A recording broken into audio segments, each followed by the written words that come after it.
Salut à vous! Ça fait un certain temps que j'ai publié sur la chaîne. J'ai eu un été bien rempli. J'espère que vous aussi. Comme la campagne électorale se présente à nous, j'ai décidé de vous faire un petit vidéo pour expliquer les partis en présence et légèrement le système. Je ferai un tour rapide des programmes, l'histoire, leurs slogans pour la campagne. Vraiment quelque chose de très sommaire et très rapide. Cependant, juste avant de commencer, comprenez que je monte les vidéos, j'écris les vidéos, j'enregistre les vidéos. Alors, je vous en prie, s'il vous plaît, abonnez-vous, aimez cette vidéo pour qu'elle soit trouvée. Écrivez des commentaires, ça va m'aider pareil, même si c'est pour m'insulter et dire que je suis vraiment pourri. C'est pas grave, aidez-moi. Sur ce, bonne écoute. Le Québec, comme le Canada, a un système bicaméral uninominal à un tour. Allez voir mon vidéo sur le Canada si vous voulez plus de détails. Les deux différences majeures sont simples. Ce sont les partis en présence et le fait que nous n'avons plus de Sénat. Merci, Maurice Duplessis. Le Québec a officiellement non pas 6, mais bien 26 partis politiques enregistrés au directeur général des élections. Ben oui, pensez pas que les élections, ça pop de nulle part. L'employé électoral passe pas de roche à chair et apparaissant magiquement pour aussi disparaître aussi rapidement quand le scrutin est terminé, tel des troches se transmutant en roche à l'arrivée du soleil. Mais non, c'est organisé en permanence par le directeur ou encore le directeur général des élections ou DGEQ qui lui est nommé par le gouvernement. Les employés sont recrutés précédemment de la campagne pour les responsables et les membres du personnel aux tables des bureaux de scrutin qui sont en grande majorité, eux, fournis par le parti au pouvoir et l'opposition afin qu'on assure une résistance aux fraudes électorales. Parce que tu sais, comment tu peux avoir une fraude quand les employés au bureau de scrutin sont opposés politiquement?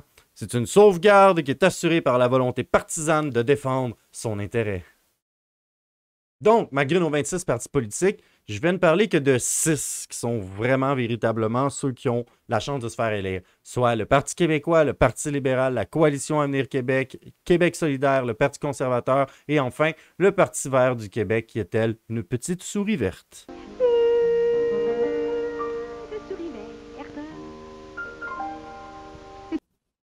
Parti libéral. Slogan « Votez vrai ». Ce parti tire ses origines du Parti patriote de 1837 et du Parti rouge qui voulait que le gouvernement responsable. Ils sont le principal morceau représentant la population dite plus libérale dans sa philosophie lors de la dualité libérale et conservateur qui s'étira du 19e à la fin du 20e siècle. Leur chef est Dominique Anglade. Ancienne ingénieure, elle deviendra présidente de la CAQ et se présentera sous ses couleurs. Ouais, certains l'accusent d'opportunisme. Disons qu'elle est politiquement fluide. Le Parti libéral du Québec se réclame de 8 grandes valeurs libérales, à savoir la liberté individuelle, le développement économique, l'identification au Québec, la justice sociale, le respect de la société civile, la démocratie, l'appartenance du Québec à la Fédération canadienne et l'équité intergénérationnelle. Sa plateforme, elle veut investir plus de 100 milliards dans l'économie, notamment en priorisant le développement de l'hydrogène vert. Éco, c'est allier l'économie et l'écologie. C'est développer une nouvelle filière porteuse d'avenir avec l'hydrogène vert. Donc, économie, justice sociale et écologie. C'est un parti qui représentait généralement les minorités, surtout celles anglophones, et l'élite économique, les voteurs fédéralistes. Et sous Jean Charest, le parti était extrêmement néolibéral et particulièrement multiculturaliste. Faut que le gouvernement se soit runné comme une business. Ouais. Tout ce qui rapporte pas, il faut fermer ça. Hein, les foyers de vieux, par exemple. Qu'est-ce que ça rapporte, ça? Ça rapporte rien. Faut se débarrasser de ça. Le Parti québécois. Slogan. Le Québec qui s'assume pour vrai. Ce parti, fondé par René Lévesque de la fusion du Rassemblement national et du Mouvement Souveraineté Association, est le second plus vieux parti au Québec. Ils se sont échangés le pouvoir avec le Parti libéral durant plus de 50 ans. Le but principal du Parti québécois est de faire l'indépendance de la province de Québec, ou plus exactement la Souveraineté Association. C'est un parti de centre-gauche social et économique et de centre culturel, généralement un peu plus à droite. Plus exactement, ce sont des sociaux-démocrates regroupant une coalition de souverainistes soit plus à gauche, soit plus à droite. C'est fini, ça, les séparatistes. Coalition Avenir Québec. Slogan, continuons. Ce parti est un rassemblement de membres et d'élus qui se sont regroupés dans une perspective nationaliste. Il représente les autonomistes et les fédéralistes de droite. Jusqu'à l'émergence du PCQ, il représentait les conservateurs de la province. Ils sont de centre-droite avec une approche identitaire. Fondé par François Legault à la suite de sa défaite à la chefferie du Parti québécois, il créera avec l'ADQ de Mario Dumont la CAQ.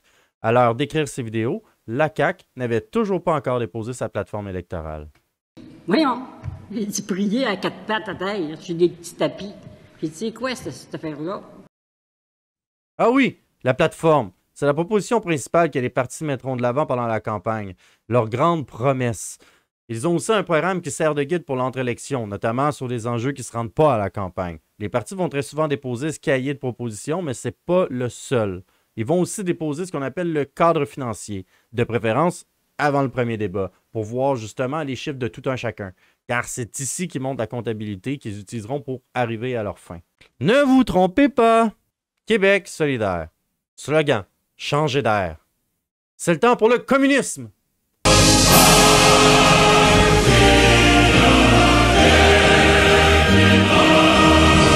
Bon, quoique les détracteurs les accuseraient sûrement d'être communistes, QS ne l'est pas. Socialiste, certainement. Woke, absolument. Mais ils veulent surtout se battre pour la justice sociale, l'écologie, l'État-providence, la redistribution de la richesse et l'indépendance du Québec. Tout un programme fondé par la société civile, à la différence des autres qui ont été fondés par la bourgeoisie et la classe politique. QS est le parti le plus populaire dans l'ensemble. Et ils mettent ceci énormément de l'avant dans leurs propositions. À cause de sa forme très démocratique, QS a tendance à déposer un cadre financier, mais à garder simplement sa plateforme qui, elle, est généralement votée en plusieurs congrès durant toute la période interélectorale. Comment ça, comme la devise des pogos? Qu'est-ce que les pogos viennent faire là-dedans? Les pogos, c'est les pogos! Là, c'est pas les pogos, tabarnak! Parti conservateur. Slogan, libre chez nous. Le nouveau joueur de la politique québécoise, ce parti n'a rien à voir avec le parti de Maurice Duplessis, qui était une fusion des libéraux-démocrates et du Parti conservateur. Groupuscule depuis plus de 20 ans, ce parti n'a jamais eu plus de couverture qu'aujourd'hui avec l'arrivée de son nouveau chef, Éric Duhem, ancien journaliste dans plusieurs médias et donc très connu. Avec le COVID, le parti a tiré son épingle du jeu en devenant la voix de ceux contre les mesures prises pour combattre la pandémie. Sa priorité est la défense des droits civiques ainsi que la réduction des impôts. À la différence des conservateurs fédéraux et plus anglophones, plus classiques, le parti reste aligné sur l'interventionnisme qui est un principe fondateur du peuple québécois. Le parti est cependant fédéraliste. Le Parti vert. À l'heure d'enregistrer cette vidéo, le parti n'avait toujours pas déclaré son slogan. Dirigé par l'éternel chef Alex Tyron, élu en 2013, le Parti vert du Québec est un parti de centre-gauche multiculturaliste et fédéraliste. Comme QS, ils mettent la justice sociale au centre de leur programme. Ils veulent la gratuité du transport, sortir le Québec des énergies fossiles d'ici 2035, réduire la consommation des Québécois, et j'en passe. Ils veulent effectuer un retour de terre envers les Premières Nations. Le parti fut fondé en 1985 dans sa première mouture et ils n'ont jamais pu faire élire ni rallier, comme le PCQ, de députés à leur parti. Le leadership de M. Tyrrell est d'ailleurs relativement contesté au sein du parti. C'est le seul ici présent qui ne sera pas au débat des chefs. Oh, shit! Oh my God! Ah! Oh shit! I smell something burning! Campagne et débat. Pour pouvoir être au débat des chefs, il faut avoir au moins un député élu. Les débats sont organisés non pas par le gouvernement ou l'Assemblée nationale, mais par les médias eux-mêmes. Généralement, vous avez le consortium classique, Radio-Canada, Global, Bell, Rogers, qui organisent le débat, et Québécois, eux, ils font cavalier seul avec leur propre empire et leur propre nébuleuse de différents médias. Les chefs, eux, ils choisissent s'ils viennent ou pas. Généralement, celui du consortium est une table ronde, avec tous les chefs en présence en même temps. Québécois, eux, ils font plutôt généralement des duels, un chef contre un autre. Donc, une campagne se passe sur environ 30 jours. Cette année, elle est déclenchée le 28 août, car le déclenchement est un pouvoir du lieutenant-gouverneur qui ne peut être bloqué. On peut mettre une date de l'élection au niveau de la loi à chaque 5 ans. Parce que oui, on est censé faire des quinquennats et non pas des quadriennats. C'est simplement qu'au bout de 4 ans, il y a une opportunité au niveau des sondages qui pousse le premier ministre à vouloir déclencher l'élection. Les partis vont présenter en début de journée leurs propositions jusqu'à la journée du scrutin. Campagne électorale. On dit campagne comme dans campagne militaire. Le parti ont leur château fort. Les circonscriptions deviennent des comtés. Les militants, des troupes. Les finances du parti, un trésor de guerre. Car Karl von Clausewitz disait que la politique est la domestication de la guerre. Une campagne le démontre assez bien. Chaque matin, votre objectif est celui d'être celui qui impose son thème. Présenter toujours en premier et faire parler de soi plus que l'autre. Le tout, 30 fois. Chaque jour est une nouvelle bataille de communication. Vous essayez de provoquer des erreurs chez vos adversaires. Et si l'erreur ou la controverse est monumentale, vous essayez de maintenir la pression jour après jour.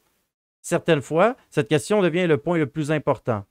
Les gens vont voter pour vous, pour voter contre eux, parce qu'ils ont commis une telle action qui est tellement honnie, trop grande pour eux, et il vaut simplement mieux de voter contre eux. Si vous n'avez pas de controverse à vous mettre sous la dent, vous pouvez imposer votre thème. Jean Charest, excellent dans l'opposition de l'économie comme thème, celui de la santé, ou bien celui du trop gros État. Et il décrivait ceci comme le ballot question, la question de l'urne, la chose qui fera pencher le plus de votes en votre faveur. Cette campagne sera très intéressante car, à la différence des autres, les thèmes importants sont nombreux. Et les thèmes classiques semblent avoir moins d'importance parce qu'il y a une certaine résignation de l'électorat. Je parle surtout de la santé ici, où les gens commencent à comprendre que notre système est sous pression par des éléments qui sont malheureusement hors de notre contrôle, comme le nombre de personnes actives par rapport au nombre de personnes dans la population senior. Alors voilà, mon vidéo était le plus court possible, simplement pour vous aider un peu à vous retrouver dans cette campagne provinciale. Je vous encourage bien évidemment à aller voter et impliquez-vous, ne serait-ce que juste une soirée, faire quelques téléphones, ça aide énormément les partis et vous, personnellement, ça va vous donner une énorme expérience. Si vous êtes plus sociable, allez faire du porte-à-porte. Si vous êtes un gros introverti, allez faire de l'affichage de pancartes. Mais juste voir toute la logistique qu'il y a, ne serait-ce que pour une élection locale, ça va énormément vous aider à vous donner une grande perspective sur la situation. Sur ce, encore une fois, je vous demande d'aimer cette vidéo et de le partager, de le commenter, puisque ça m'aide. J'essaie d'avoir mes 1000 abonnés pour pouvoir commencer à faire un peu d'argent avec ces vidéos. Et sur ce, bonne pratique et à la prochaine fois, chers courtisans de la Cour du Peuple.